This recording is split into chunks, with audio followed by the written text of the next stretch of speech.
सबसे पहला प्रश्न जो आज हमारे सम्मुख है वो है, ये राम कथा का आयोजन किस लिए, क्यों करके ये राम कथा? क्या इस पंडाल में यहाँ बैठे हुए इन भक्तों में किसी को राम कथा नहीं पता है? नहीं, सभी को पता है। बहुतों ने राम कथा को खुद पढ़ा है, बहुतों ने राम को कथा को सुना है। हम बार बार राम कथा का पारायण करते हैं। 400 वर्ष पहले जिस कथा को तुलसीदास जी ने लिखा, हजारों वर्ष पहले जिसे वाल्मीकि जी ने रचा, लाखों करोड़ों वर्ष पहले जिसे महादेव जी ने अपने हृदय में धारित किया, वह रामायण क्या हमें पता नहीं है? सभी को पता है। हमें मालूम है वाल्मीकि रामायण से लेकर कंब रामायण, आध्यात्म रामायण से लेकर अनेक रामायण लिखे गए, अनेक रामायण हमने पढ़ी, हमें ज्ञात है रामायण के बारे में। है क्या रामायण में? प्रभु जी रामचंद्र जी का जन्म है, उनका विवाह होता है, राज्याभिषेक होने वाला रहता है, रातों रात ऐसी किस्मत पलटी खाती है कि राम को अरण्य में जाना पड़ता है, दशरथ को राजा बनवाने की बात आती है। राम अपनी पत्नी सीता और भाई लक्ष्मण के साथ वन गमन करते हैं, वन में जाते हैं, वहां लोगों को संगठित करते हैं, आगे बढ़ते हैं।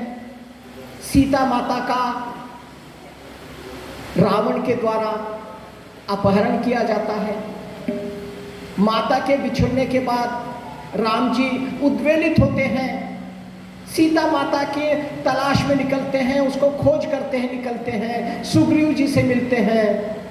हनुमान जी के द्वारा लंका में जाया जाता है, लंका जलाई जाती है, रावण कुंभकर्ण आदि का संहार होता है, सीता को लेकर राम वापस आते हैं, राम राजा बन जाते हैं। ये कथा हम सभी को पता है। फिर क्या उद्देश्य है कि इतना पैसा खर्च करके श्री राम मंदिर संस्थान ने राम कथा का आयोजन फिर से किया है? यहां पर आपको एक बहुत अच्छी बात यहां बताना चाहता हूं। जो कथा मैंने बताई वो कथा तुलसीदास जी जिस प्रदेश के थे, बुंदेलखंड के, जहां पर से हमारे मैथिली शरण गुप्त जी भी थे, जिन्होंने साकेत जैसा ग्रंथ लिखा, वहां पर एक बात आती है। वहां के गांव खेड़े के लोग क्या कहते हैं, सुनिए। वो एक राम रहे एक रावण ना, एक राम रहे एक रावण ना, एक छत्री रहे एक बामन ना। उनने उसकी सिया चुराई, उनने उसकी खिया चुराई, उनपे उसने करी चढ़ाई, बात झई कुछ ज्यादा ना, तुलसी लिख देवे पोथन ना। कुछ ज्यादा बात थी नहीं, सीता को ले गया, ये सीता से लड़ा, वापस लेकर आया और इसने इतना बड़ा पोथा लिख दिया, और वही पोथा हम पढ़ रहे हैं। इसमें है क्या? तो सबसे पहले हमें यही जानना है कि ये रामायण है क्या, और आज हम इसे पढ़ते क्यों हैं। देखिए, मैं यहाँ शब्दों का समझकर उपयोग कर रहा हूँ। मैं कह रहा हूँ रामायण पढ़ने की। जैसे हनुमान चालीसा, कभी हनुमान चालीसा गाया नहीं जाता। अभी जब मंदिर में आया था, यहाँ पर हमारे हनुमान जी के भक्त सेवक जन बैठे हुए थे और हनुमान चालीसा गाई जा रही थी। याद रखिए, जो पढ़े हनुमान चालीसा, पढ़े शब्द का उपयोग किया गया है तुलसीदास जी के द्वारा। मतलब आपको वो ग्रंथ सामने रखना है, उनके शब्दों को देखना है, उनके अक्षरों को देखना है और उसे पढ़ना है। जिस किसी ने भी ग्रंथों का पाठन किया है, अगर मुझे याद है और मैं बोलते ओम जगदीश हरे, हाँ, तो मेरा दिल कहीं और रहेगा। हम अक्सर देखते हैं, हम आरती तुलसी की करते रहते हैं और घर में बहू से कहते रहते हैं, अरे वो दूध रखा है, दूध उतार ले, वो छलक जाएगा, गिर जाएगा। यानी हमें वो आरती याद है तो हमारा दिमाग दूसरी जगह और काम कर रहा है। ठीक है, इसलिए कहा गया है पढ़ना चाहिए। पढ़ते समय हम अक्षरों को देखेंगे, हमारा आधा ध्यान अक्षरों की तरफ रहेगा, उसका हम उच्चारण करेंगे, तब हमारा कंसंट्रेशन ज्यादा रहेगा। नहीं तो आजकल के दौर में तो क्या है, मैं रामायण याद है, कंठस्थ है, मैं बोलते जा रहा हूं श्री गुरु चरण सरोज रज, और यहां पर रील मेरे चलते रह रहे हैं। ठीक है, तो रामायण हो या फिर हनुमान चालीसा, इसको पढ़ना है, यानी देखकर पढ़ना है। अब रही बात रामायण की। रामायण ऐसा क्या है, जैसे हमारे मित्र कुलकर्णी सर ने भी बताया, रामायण एक मर्यादा पुरुषोत्तम श्री राम की लीला गाथा है। अब लीला गाथा यानी क्या होती है, लीला कर रहे हैं, राम जी की लीलाएं हैं। लीला मतलब हमें पता है, एक माँ अपने बच्चे को चलना सिखाती है। छोटा बच्चा है, खड़ा होता है, ठुमकते ठुमकते वो चलते रहता है, और माँ क्या करती है, उसको ऐसे हाथ बताती है और पीछे पीछे पीछे पीछे सरकती जाती है, और बालक आता आता माँ का हाथ पकड़ने के लिए दौड़ता दौड़ता आता है। क्या माँ को सीधा चलना नहीं आता? आता, लेकिन माँ बगैर देखे पीछे पीछे चल इसलिए रही है कि उसका बालक उसको देखकर उसके साथ आते रहे। यानी ये माँ की लीला है, उल्टा चलना माँ की लीला है। जैसे रामचंद्र जी, अब रामचंद्र जी को पता नहीं था क्या सीता माता का अपहरण होने वाला है? राम जी को पता नहीं था क्या कि सीता माता कहाँ गई है? सब पता था, लेकिन रामचंद्र जी ने वो सारी लीला रची थी। और वो लीला किस लिए है? यहां पर हमारे सामने दो लीलाएं आती हैं, एक श्री राम जी की लीलाएं, दूसरी है भगवान योगेश्वर श्री कृष्ण की लीलाएं। अगर इन दोनों लीलाओं को पूरी तरह से अभ्यास करके हम एक शब्दों में, कुछ शब्दों में वर्णित करें तो हम देखते हैं कि श्री राम जी जन्म लेते हैं, जन्म लेते समय वो प्रकट हो रहे हैं, हाथ में धनुष बाण लिए हुए अवतरित हुए हैं, फिर बाद में वो बालक का रूप धारण करते हैं। एक बार जब श्री राम जी बालक का रूप धारण करते हैं तो वो मानव के रूप में उनका क्रियाकलाप चलने लगता है, और धीरे धीरे ताड़का का संहार करने के बाद आगे चलते चलते जब रावण को वो मारते हैं तब वह देवता बनते हैं, ईश्वर बनते हैं। उनकी पूरी लीलाएं मानव की तरह की लीलाएं हैं, मानव की लीलाएं, यानी एक मानव का जन्म लेना है और ईश्वरत्व को प्राप्त करने के लिए मेहनत करना है। यह बात हमें राम के चरित्र से पता चलती है। दूसरी ओर योगेश्वर श्री कृष्ण जी हैं, बचपन में जन्म लेते हैं, पूतना को मार दिए हैं, बकासुर को मार दिए हैं, हाँ? और जैसे वो मथुरा गए, कंस को मारा कि उसके बाद वो अपने लीलाओं को कम कम करने लगते हैं, और अंत में महाभारत में वह अर्जुन के सारथी बनकर, एक मनुष्य बनकर, और अंत में एक व्याध के हाथों से पैरों में बाण लगने के कारण वो अपना शरीर त्यागते हैं। यानी जिन्होंने देवता करके लीलाओं का प्रारंभ किया और अपने लीलाओं को कम करते करते करते करते उन्होंने मनुष्य बनने का प्रयत्न किया। एक तरफ राम है जो मानव के रूप में जन्म लेकर धीरे धीरे धीरे धीरे आगे बढ़ते बढ़ते बढ़ते देवत्व को पाते हैं, तो दूसरी ओर कृष्ण है जो देव रूप में प्रकट होते हैं, धीरे धीरे धीरे धीरे मानव बनने का प्रयत्न करते हैं। तो हम राम जी का चरित्र यहाँ सुनने के लिए आए हुए हैं, क्योंकि हमें मर्यादाओं में रहते हुए हमारे जीवन को किस तरह से अच्छा करना है और धीरे धीरे बढ़ते बढ़ते देवत्व को प्राप्त करना है, इन संकेतों को सुनने के लिए हम रामायण का अभ्यास करते हैं, रामायण को देखते हैं, रामायण को पढ़ते हैं। अब बात आती है तुलसीदास जी के रचित श्री रामचरितमानस की। रामचरितमानस यह एक ऐसा ग्रंथ है, जैसे यहां पर आपको एक बात यहां मैं स्पष्ट कर दूं, एक है रामायण शब्द और दूसरा शब्द है मानस। देखिए, रामायण और रामचरितमानस, ठीक है।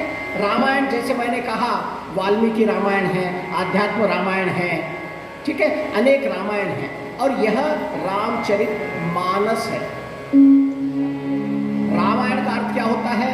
राम का अयन, राम का घर, राम का मंदिर, राम का देवालय। इसमें पूरी श्रद्धा भक्ति के साथ हमें रामायण को रखना है, भक्ति के साथ उसका पठन करना है। दूसरी ओर ये रामचरितमानस है।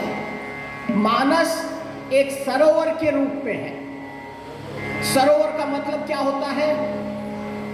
अगर हम कलुषित हैं, हमें कुछ प्रॉब्लम है, हमें स्नान भी करना है, हम गंदगी में हैं, तब भी हम सरोवर में उतर सकते हैं। याद रखिए, ये मानस पढ़ने के लिए कोई भी जगह, कोई भी तिथि, कोई भी परिस्थिति आपके आड़े नहीं आती।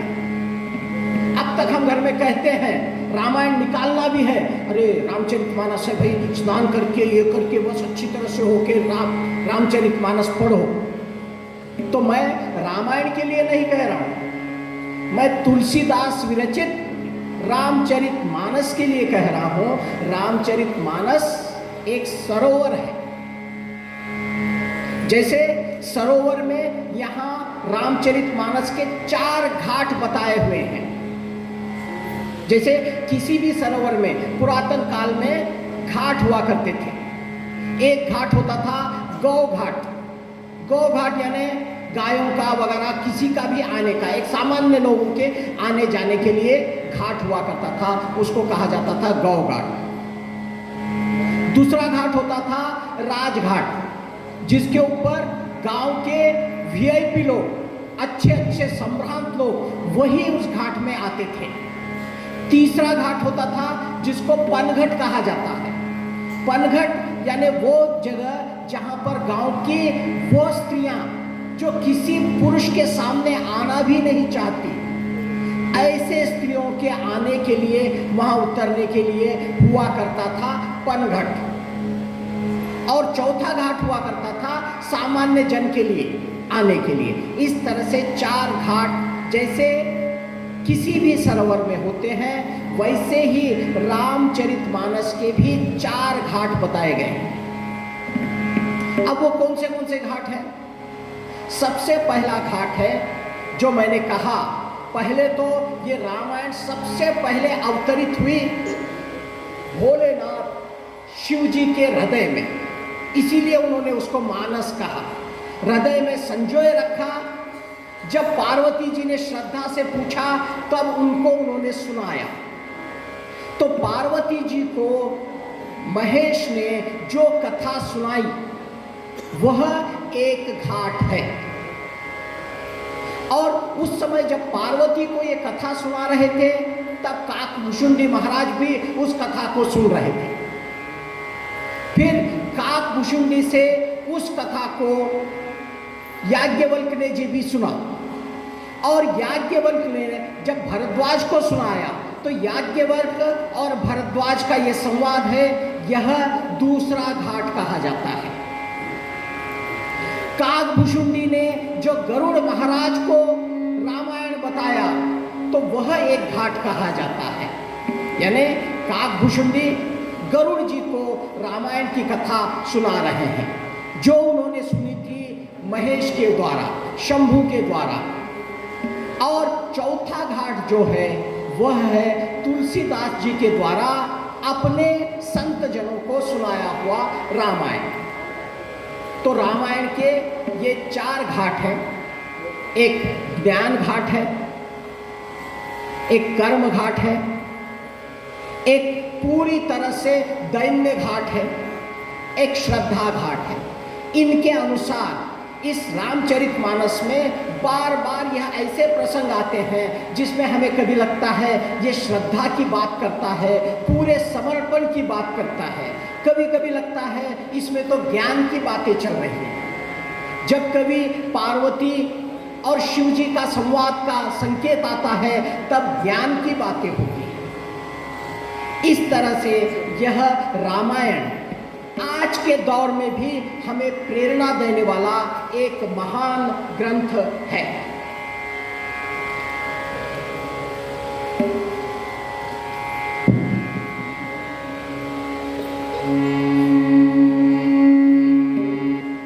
देखिए, रामायण हमें क्या कुछ सिखाती है उसे हम एक गीत के माध्यम में सुने। हमें रामायण क्या कुछ समझाती है, क्या कुछ दिखाती है।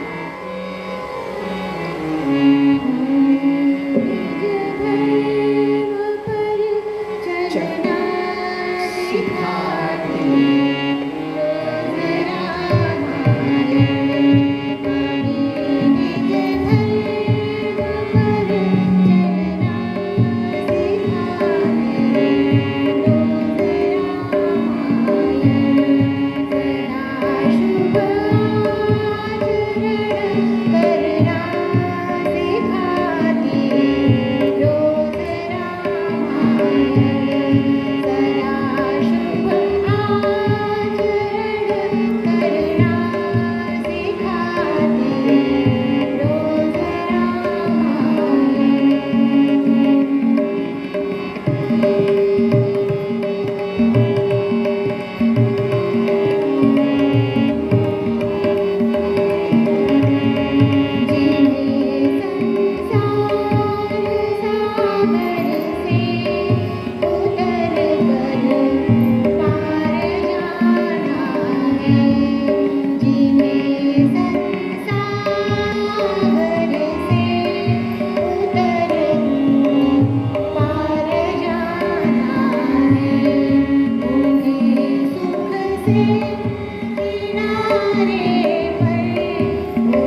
चलना सिखाती रोज रामायण। निज धर्म पर चलना। अब सबसे बड़ा प्रश्न है कि धर्म क्या है और राम यह कैसे कैसे कैसे क्या सिखाएंगे हमें। राम के लिए कहा गया है रामो विग्रहवान धर्म। राम यानी धर्म का अगर हम विग्रह तैयार करें, धर्म कैसा हो सकता है अगर उसका कोई मूर्ति हम बनाने का प्रयत्न करें। आपको पता है मूर्ति और विग्रह में भी अंतर होता है। मूर्ति किसी भी महापुरुष की मूर्ति बन जाती है, मेरी आपकी मूर्ति भी बन जाती है, लेकिन विग्रह प्रभु का विग्रह होता है जिसके अंदर प्राण प्रतिष्ठा की जाती है, जिसमें हम अपने परमेश्वर को देखते हैं, वह होती है विग्रह। और राम जी ऐसी विग्रह है जो धर्म को व्याख्यायित करती है। राम को देखना यानी धर्म को सशरीर देखने के समान है। निज धर्म, हमें हमारे धर्म के लिए मेरा धर्म क्या है, मुझे क्या करना है, यह हमें यह रामायण सिखाती है। आपको पता है उत्तर भारत का हर बूढ़ा 10-15 चौपाई तो गुनगुनाता रहता है। जब कभी सफर में जाता है उसके पास रामचरितमानस का गुटका होता है, छोटा सा रामायण, वो पढ़ते रहता है हमेशा। एक बार ऐसा ही एक बुजुर्ग रेलवे स्टेशन पर, ट्रेन आने में अभी समय था, आधा 1 घंटा का टाइम था, उसने अपनी गुटका निकाली और पढ़ने लगा रामायण। हमारे जैसे युवा पति पत्नी उन्होंने देखा, अरे ये बुजुर्ग क्या पढ़ रहा है, बोले ट्रेन आने में आधा घंटा है और ये रामायण लेकर बैठा हुआ है, क्यों पढ़ रहा है। उन्होंने उसका मजाक भी उड़ाया, काका जी क्या कर रहे हो। उसने कहा अभी आधा घंटा बचा है ट्रेन आने में, तब तक चलो रामायण का पाठ ही कर लो, पढ़ रहा हूं। काका जी अब इस रामायण में रखा क्या है, जमाना कहां से कहां चला गया है और अभी भी उस रामायण पे ही लगे हुए हो। कितने वर्षों से पढ़ रहे हो, कितनी पीढ़ियों से पढ़ रहे हो और वही रामायण। बुजुर्ग ने हाथ जोड़ दिए, बोला भैया आप जो कह रहे हो बेटा वो सब ठीक है, लेकिन हमारा तो मन इसी में रमता है, हम तो इसी का पाठ करते हैं, एक एक अक्षर को देखते हैं, शब्द बनाते हैं, दूसरा शब्द बनाते हैं, फिर उन दोनों को जोड़कर फिर से पढ़ते हैं, धीरे धीरे हम पढ़ते रहते हैं। ये मुस्कुरा दिया, उतने में ट्रेन आ गई। थोड़ा सा रश था, ट्रेन में लोग सब चढ़ गए, ट्रेन ऐसे छूटने लग गई, स्टेशन ऐसे क्रॉस करना चाह रही है, ट्रेन प्लेटफॉर्म छोड़ना ही चाह रही है। उतने में ये युवक चिल्लाने लगा, अरे रोकिए रोकिए ट्रेन को रोकिए, ट्रेन को रोकिए, कोई तो वो चेन खींचिए, चेन खींचिए। सबने पूछा अरे भाई क्या हुआ क्या हुआ क्या हुआ। और ये बुजुर्ग ट्रेन में बैठ गया था, इसको एक जगह मिल गई, फिर इसने वही रामायण अपनी खोली, वो पढ़ने लग गया था। ये युवक चिल्ला रहा है ट्रेन को रोको रोको, आखिर में चेन खींची गई। उसकी पत्नी जो पीछे रह गई थी उसको बुलाया गया, वो ट्रेन में आ गई और ये बुजुर्ग के पास आकर बैठ गए। पसीना पसीना युवक, क्योंकि ट्रेन तो छूट रही थी, पत्नी बिछड़ रही थी, बड़ा चिंतित होकर बैठ गया। अब इस बुजुर्ग ने कहा मुस्कुराते हुए, क्यों भैया समझ में आ गई रामायण क्यों पढ़ना चाहिए। अब तो युवक फिर से कंफ्यूज, अरे मेरे पत्नी का नीचे छूट जाना और इस रामायण का क्या संबंध है? तब उस बुजुर्ग ने कहा, रामायण में एक प्रसंग है, मां सीता राम जी लक्ष्मण के साथ जब गंगा पार कर रहे थे, जब केवट ने नाव को खड़ा किया तो राम जी ने पहले सीता माता को हाथ पकड़कर नौका में बिठाया और बाद में राम जी खुद नौका में चढ़े। प्रिया चढ़े रघुराई, प्रिया को पहले चढ़ाया आपने, फिर रघुराई उसमें चढ़े। और उस बुजुर्ग ने कहा, अगर तूने रामायण पढ़ी होती भैया तो अपनी पत्नी को नीचे छोड़कर तुम पहले नहीं चढ़ गए होते, पहले अपनी पत्नी को चढ़ाते फिर बाद में चढ़ते। ये ऐसी छोटी सी घटना यह आपको धर्म की सीख देती है कि कितनी भी कठिनाई हो, अपनी पत्नी को आप आगे करो। पत्नी के किसी वाहन पे चढ़ने के बाद, यहां वाहन का ही उल्लेख है, केवट की नाव में रघुवर सीता जी को पहले चढ़ाते हैं फिर खुद सवार होते हैं। तो यानी अपना धर्म क्या है, हमें क्या करना है, ऐसी छोटी छोटी बातें। रामायण को आप पढ़िए, उसे सुनिए, उसको समझने की कोशिश कीजिए। रामायण एक ऐसा ग्रंथ है, सामान्य से सामान्य आदमी को उसमें बहुत कुछ मिलेगा, विद्वान से विद्वान आदमी को उसमें बहुत कुछ मिलेगा। अब यहाँ मेरा यह असीम सौभाग्य है कि इस किन्वट की पावन धरा पर, यहीं पर मैं एक प्राध्यापक के रूप में कार्य करता रहा। 30 वर्ष से मैं किन्वट में हूँ और मेरे निवृत्त होने के बाद श्री राम मंदिर संस्थान ने 8 दिन पहले ही मुझसे कहा कि सर आप आइए, थोड़ा सा रामायण हमारे लिए भी कुछ पढ़ दीजिए। और मैं गदगद हो गया, मैं आनंद विभोर हो गया मेरा मन, क्योंकि एक तो राम कथा जिस किसी भी टूटी फूटी भाषा में हो मुझे कहने का सौभाग्य मिल रहा है, और वह भी अपने घर में कहने का सौभाग्य। मनुष्य को सारे दुनिया में ख्याति मिल जाती है, लेकिन अपने घर में ही उसे ख्याति नहीं मिलती। कोई भी अपनी पत्नी के सामने बड़ा नहीं बन सकता, कोई भी अपनी पड़ोसी का तो दिल जीत ही नहीं सकता, है कि नहीं?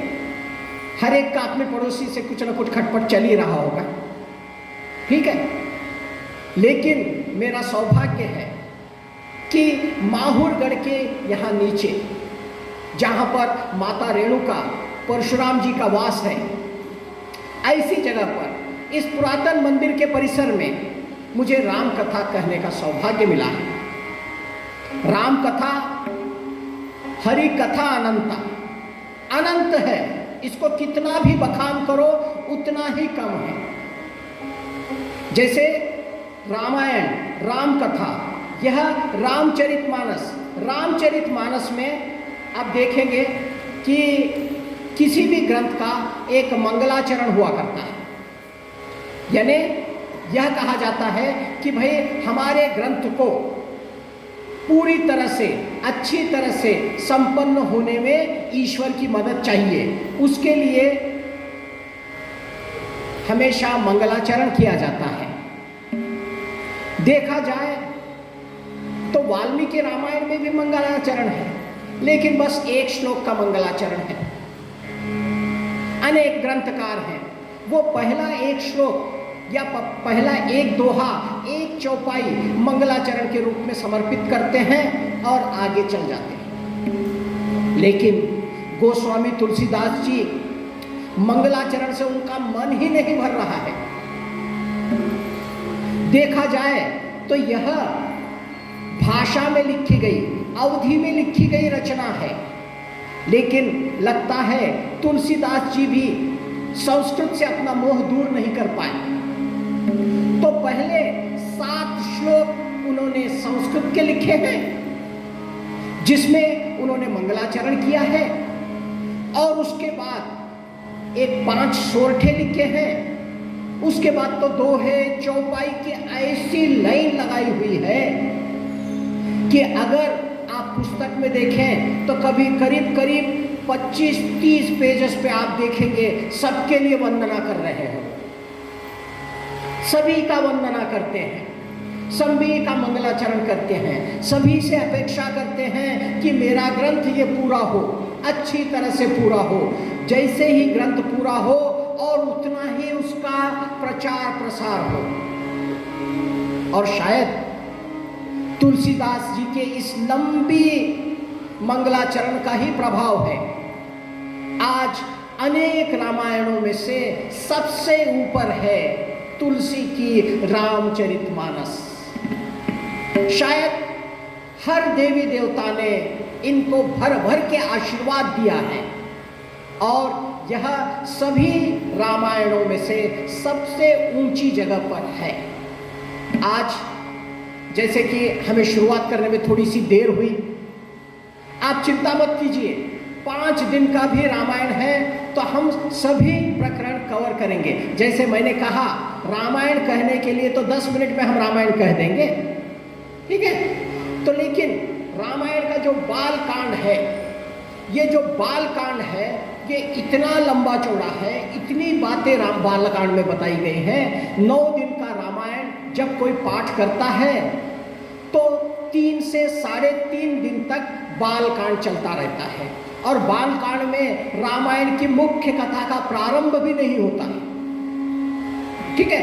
बात के सारे खंड समझिए, एक बालकांड के लिए 3 दिन लग गए तो बाकी के 6 दिन के अंदर एक एक दिन एक एक कांड के हिसाब से कथा समाप्त होती है। तो इसलिए ये बालकांड बहुत ही महत्वपूर्ण है। उसमें भी ये रामचरितमानस का पहला जो श्लोक है, यह श्लोक बहुत कुछ बताता है, क्योंकि मैं एक कथावाचक के साथ साथ एक शिक्षक भी रह चुका हूँ, तो मेरी दृष्टि कुछ अलग ढंग से इसकी ओर चली गई है। देखिए आपको ये बातें ठीक लगती हैं क्या। ये पहला श्लोक जो है, अब देखिए, वर्णानाम अर्थ संघानाम श्री गणेशाय नमः। श्री जानकी वल्लभो विजयते। श्री रामचरितमानस प्रथम सोपान बालकांड मंगलाचरणम्।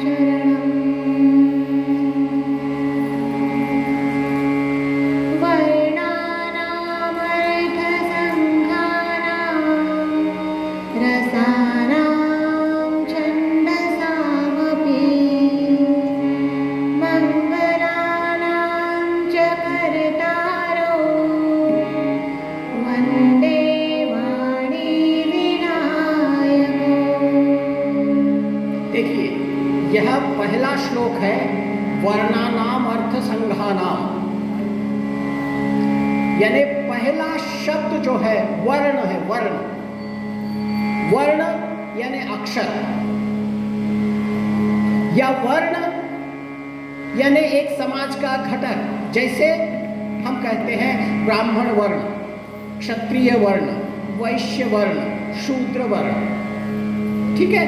ये वर्ण 4 वर्ण यानी वर्णानाम, वर्ण।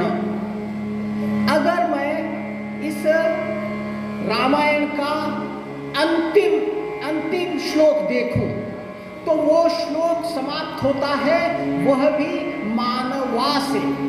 वा यानी प्रारंभ किया है वर्ण से, वो से, और अंत किया है मानवा करके वो से। वो से प्रारंभ होके वो से समाप्ति है।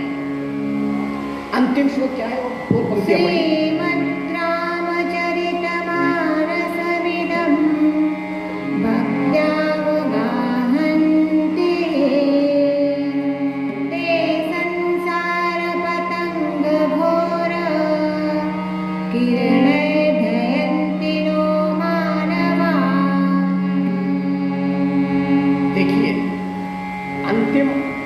शब्द है मानवा, वर्ण और मानवा। यानी वर्ण कौन सा? मानव वर्ण। पहले मैंने जो 4 वर्ण बताए हैं, भूल जाओ उन वर्णों को। वर्ण याद रखो, मानव वर्ण, यानी वर्ण से शुरू होकर मानव बनने की कथा। वर्ण इस शब्द से मानवा तक पहुंचने की ये कथा। इस रामायण को जो भी पढ़ेगा, जो भी सुनेगा, जो भी इसका मनन करेगा, वो इन 4 वर्ण से उसे कोई लेना देना नहीं है। वो मानव वर्ण में धारित हो जाएगा। वर्ण मानव, यानी गोस्वामी जी चाहते हैं कि आगे चल के क्या होगा। आज ये कथा हो रही है, समझिए मैं ब्राह्मण हूं, मैं कहूंगा कि यह रामायण तो ये हमारा ग्रंथ है। समझिए इस कथा का आयोजन जिसने किया है, जिसने पैसा लगाया है, वो वैश्य वर्ण से है। वो कहेगा पैसा तो हमने लगाया है, ये रामायण पर तो हमारा अधिकार है। लेकिन क्षत्रिय आके सामने कहेगा कि राम तो हमारे वंशज थे, राम तो राजा थे, इसलिए ये रामायण की कथा यानी हमारी कथा है।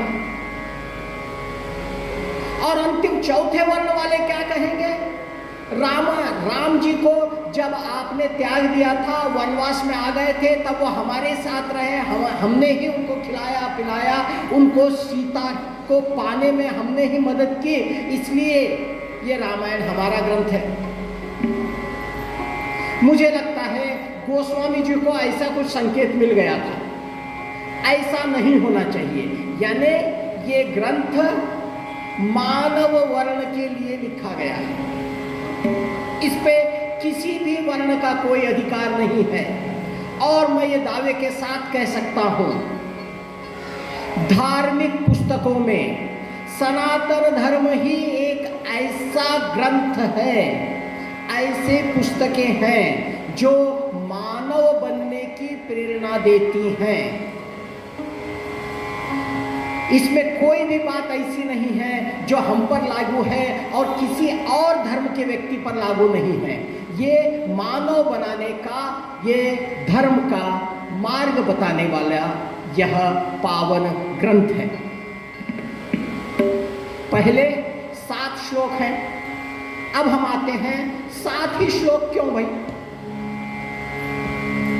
अगर गोस्वामी जी को संस्कृत आती थी तो 5-25 श्लोक लगा देते, क्योंकि जब तुलसीदास जी ने ये रामायण रची तो 400 वर्ष पहले जब संस्कृत का बोलबाला था, सारे ग्रंथ संस्कृत में लिखे जाते थे, तो अनेक पंडितों ने इस ग्रंथ का विरोध किया, कहा कि ये संस्कृत में आना चाहिए, ये अवधि में, यानी ये ग्रंथ को हम मान्यता ही नहीं देते, तो ये संस्कृत में लिख जाते।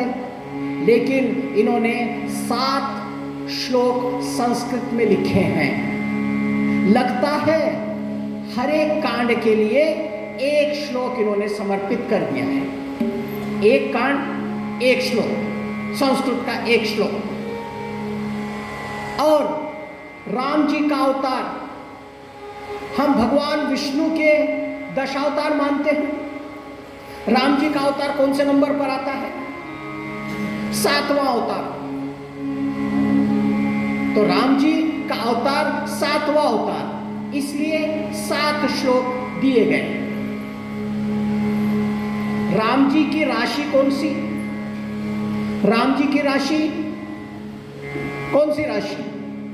7वीं राशि राम जी की कौन सी आती है? तुला आती है।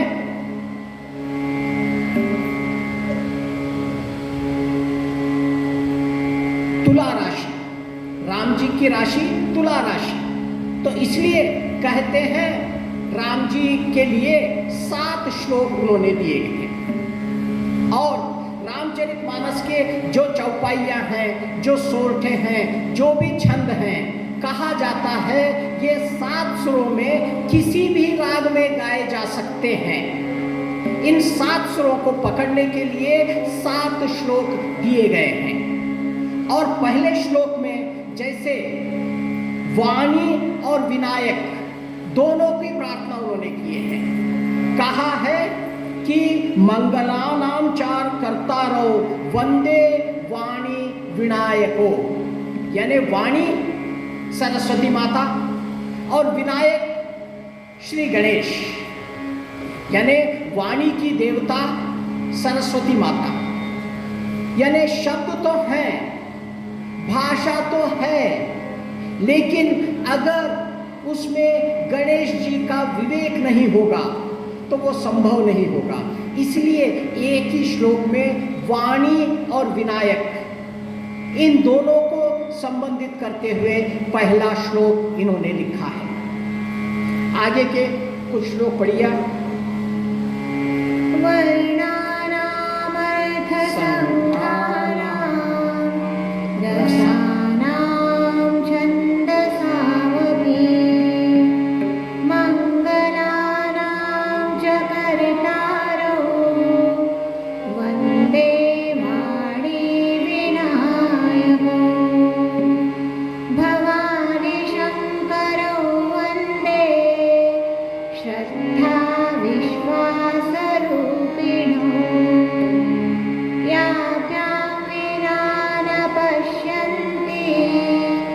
सीता स्वान्ततमीश्वरम्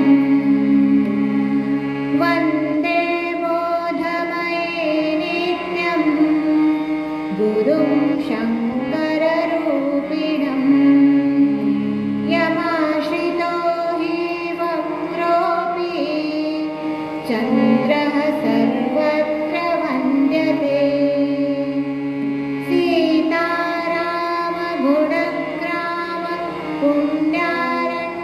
पुण्यारण्यविहारिणौ वन्दे विशुद्धविज्ञानो कवीश्वरः कवीश्वरौ उद्भवस्थितिसंहारकारिणीं क्लेशहारिणीं सर्वश्रेयस्करीं सीतां नतोऽहं रामवल्लभा नतोऽहं रामवल्लभा नतोऽहं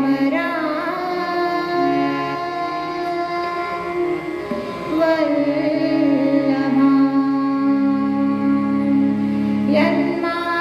यन्मायावशवर्ति विश्वमखिलं ब्रह्मादिदेवासुरा यस्सद्वादमृषैव भाति सकलं रज्जो यथा हेर्भ्रमः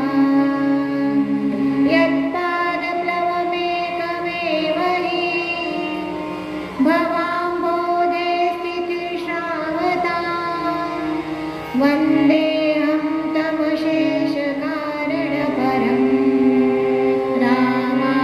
रामाख्यमीशं हरिम् रामाख्यमीशं हरिम् रामाख्यमीशं हरिम्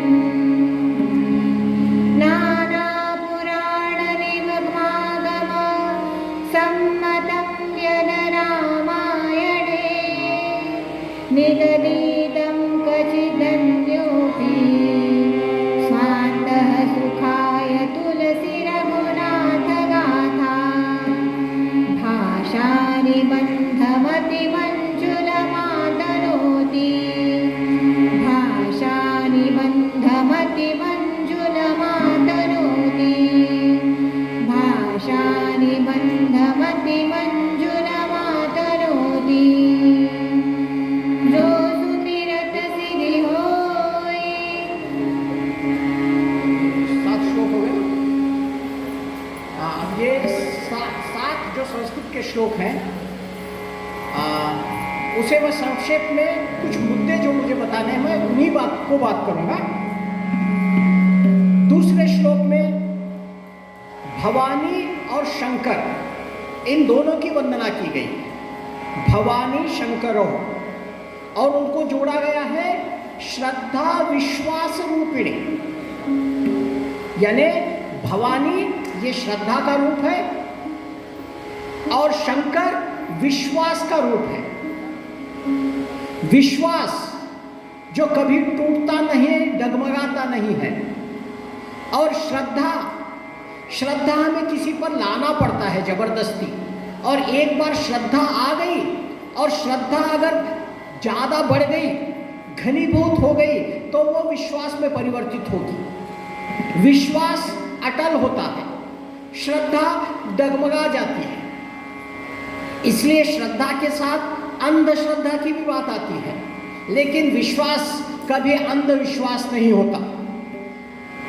यानी शिवजी शंकर भगवान जो अजन्मे हैं, जिनका जन्म नहीं हुआ है, तो वो विश्वास का प्रतीक है।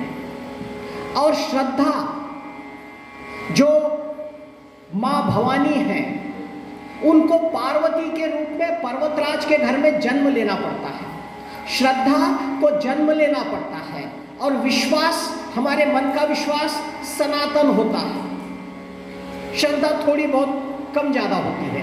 तो अपने विश्वास को और श्रद्धा को दृढ़ करने का अनुरोध वह भवानी और शंकर से गोस्वामी जी करते हैं। बाद में वो शंकर जी को अपने गुरु के रूप में भी स्मरण करते हैं और कहते हैं, तो आप ऐसे गुरु हो जिनके साथ रहते हुए छोटा सा चंद्र, कलंक के रूप का चंद्र, वो भी वंदित होता है। तो मैं एक साधारण कवि हूँ, मैंने जो ये काव्य की रचना का संकल्प लिया है, वह भी आपके इस चंद्र को, आपके भाल चंद्र को जिस तरह से आपने पूजित किया है, उसी तरह मेरा ग्रंथ भी ये पूजनीय बन जाए, इसकी विनती गुरु के रूप में शंकर जी से करते हैं। फिर बाद में वो आदि कवि वाल्मीकि और आदि श्रोता कपीश्वर, यानी जिन्होंने पहली बार रामायण की रचना की, वह वाल्मीकि जी, वो कवीश्वर के रूप में। और जब कोई रचना करता है तो आवश्यकता क्या होती है, उसको कोई सुने। तो जैसे हमने भी यहाँ पर हनुमान जी का आवाहन किया, हनुमान जी एक ऐसे श्रोता है जो अनंत काल तक रामायण का चिंतन करेंगे, मनन करेंगे, और जहाँ कहीं भी रामायण का पाठ होगा वहाँ पर वो अवतरित होते हैं और रामायण का पाठ सुनते हैं।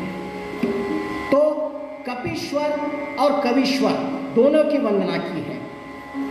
उसके बाद वो कहते हैं सीता काल के लिए, उनको कहा जाता है उद्भव, स्थिति और संहार कारिणी, यानी जन्म देने वाली, स्थिति करने वाली और संहार करने वाली ये माता सीता आप क्लेशहारिणी हो, दुख को दूर करने वाली हो, सर्वश्रेयस्करी आप सीता हो।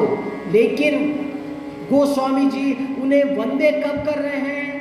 न तो हम राम वल्लभा, जब ये सीता जो कि उद्भव स्थिति संहारिणी है, लेकिन जब वो राम वल्लभा बनेंगी तभी वो पूजनीय बनती हैं, इसीलिए न तो हम राम वल्लभा कहा गया है। आगे वो बताते हैं कि नाना पुराण, नाना वेद, नाना तरह के ग्रंथों का पठन पाठन करने के बाद और शंकर जी की प्रेरणा से कुछ नए विचार मुझे सूझे होंगे, तो उन विचारों को लेकर मैंने स्वांत सुखाय इस ग्रंथ की रचना की है।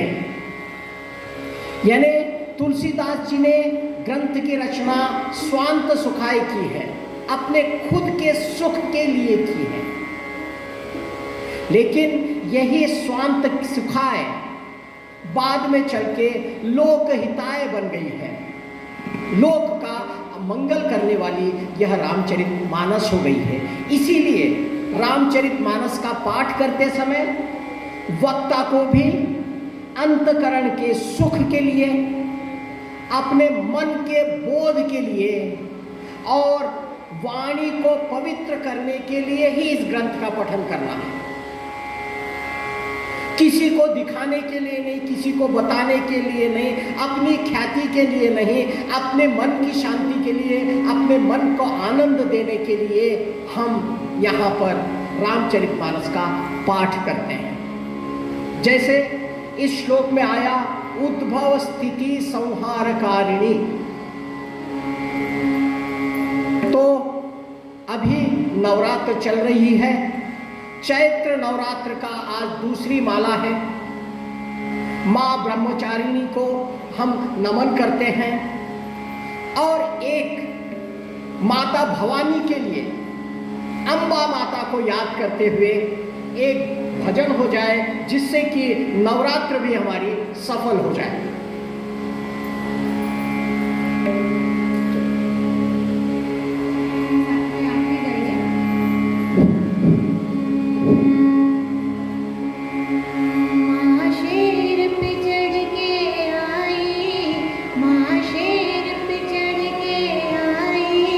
जयकारा गूंजे गली गली, माँ शेर पे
गोस्वामी जी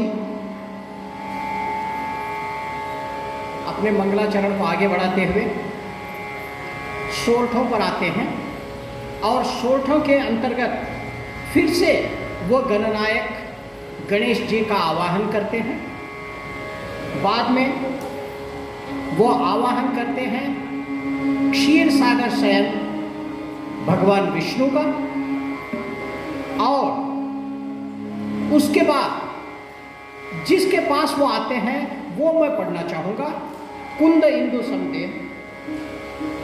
जो सुमिरत सिद्धि होए, गणनायक करिबर वरन, करो अनुग्रह सोई, बुद्धि राशि शुभ गुण सदन, मूक होई बाचाल, पंगु चढ़ई गिरिवर गहन, जासु कृपा सो दयाल, द्रौ सकल करिमल दहन, नील सरोरुह श्याम, तरुण अरुण बारिज नयन, करो सुमन और धाम, सदा क्षीर सागर शयन, कुंद इंदु समदेह, उमा रमन करुणायन, जाहि दीन परनेह, करो कृपा मर्दनमयन, करो कृपा मर्दनमयन, करो कृपा मर्दनमयन।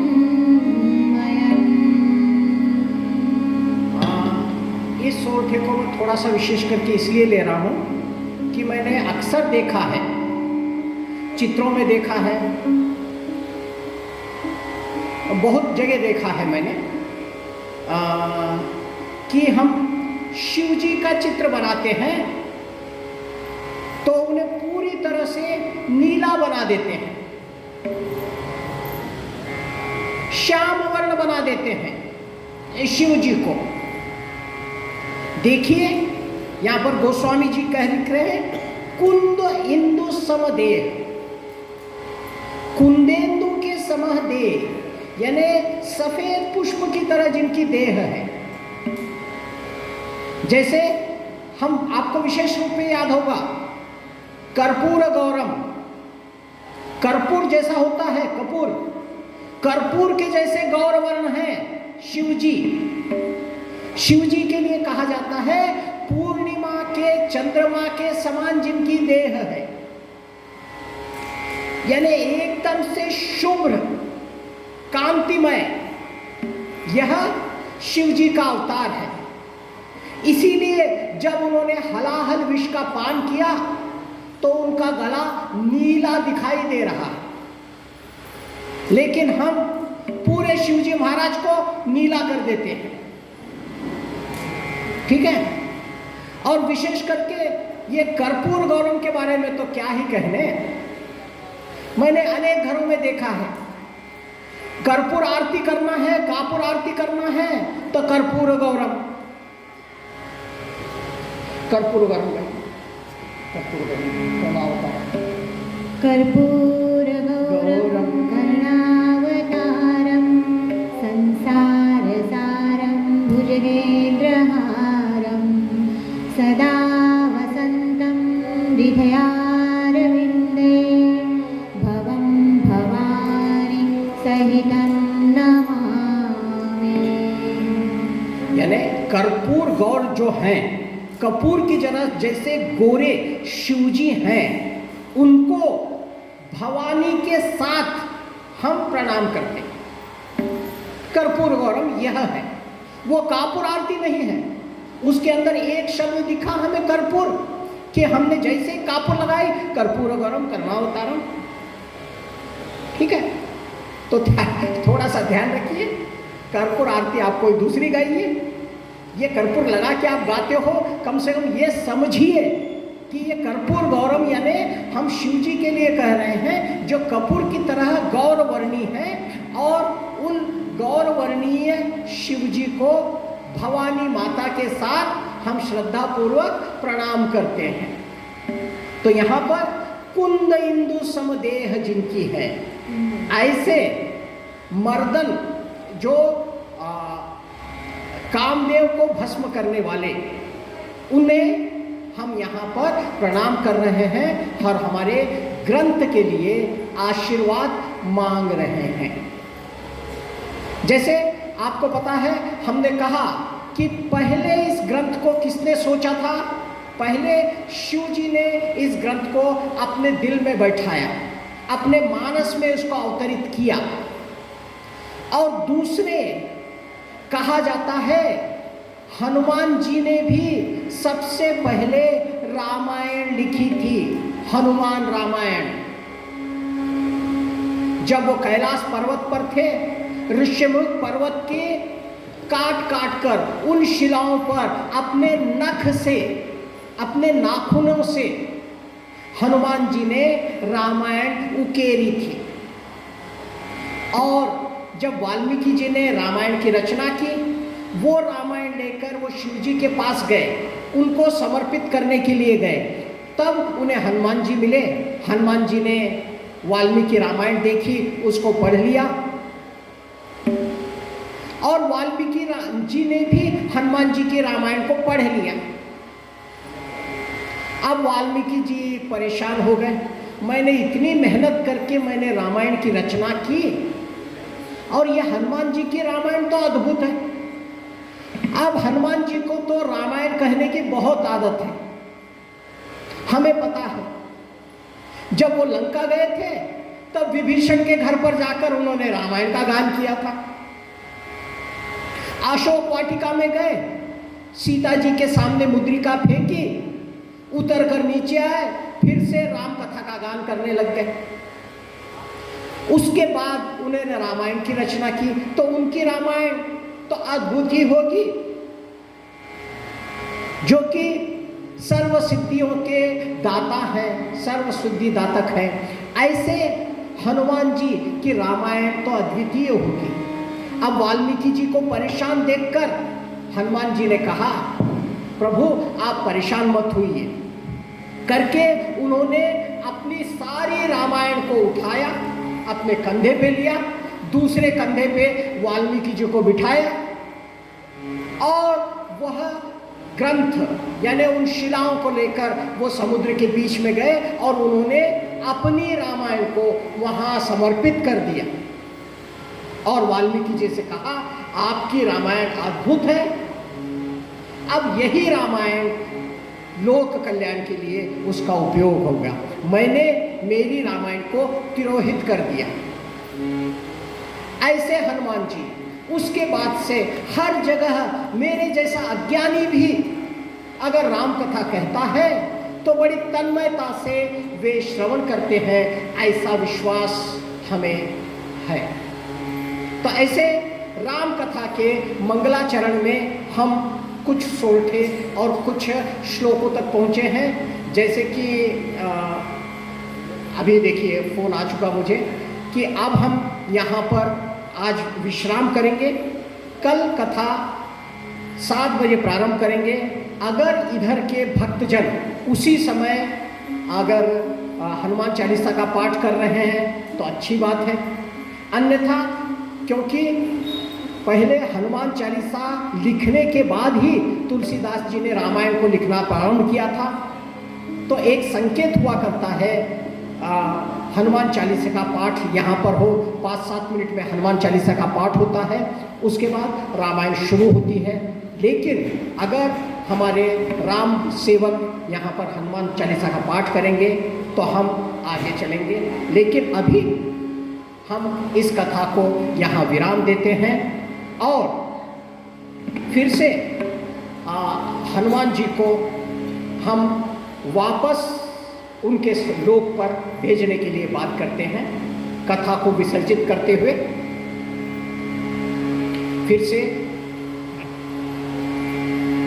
हाथ जोड़कर,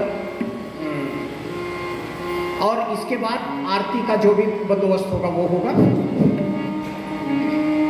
कथा विसर्जन होत है सुनहु वीर हनुमान, कथा विसर्जित होत है सुनहु वीर हनुमान, जो जन जहाँ ते आए हैं ते तहाँ करे प्रयाण। जो जन जहाँ ते आए हैं ते तहाँ करे प्रणाम।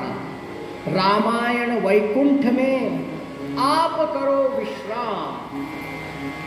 रामायण वैकुंठ में आप करो विश्राम।